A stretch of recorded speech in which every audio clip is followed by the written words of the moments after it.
देश के लाखों नीट अभ्यर्थियों के आंखों में आंसू और दिल में गहरी मायूसी है। बीपीएससी जैसे एग्जाम, जो Bihar public service commission exams हैं, वहां पे पेपर लीक अक्सर हो जाया करता है और उसमें उसको नॉर्मल मान लिया जाता है।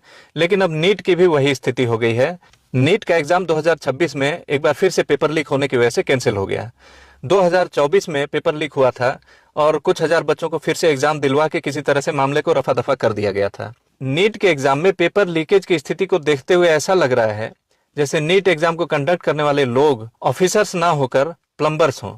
देखो, प्लम्बर्स का जॉब भी बहुत ही रेस्पेक्टेबल और इम्पोर्टेंट जॉब है। वो हमारे घरों में जाकर पानी का लीकेज रोकते हैं, लेकिन पेपर का लीकेज रोकने के लिए हमें प्लम्बर्स की नहीं, हमें कॉम्पिटेंट ऑफिसर्स की जरूरत पड़ती है। और हमें उम्मीद है कि 23 लाख सपनों के तबाह होने के बाद अब सही एक्शन लिया जाएगा और सही लोगों को सही जगह पे रखा जाएगा। जो लोग नीट परीक्षा में पेपर लीक कराने के लिए जिम्मेदार हैं, उनको कम से कम 7 साल की सजा सुनाई जाए।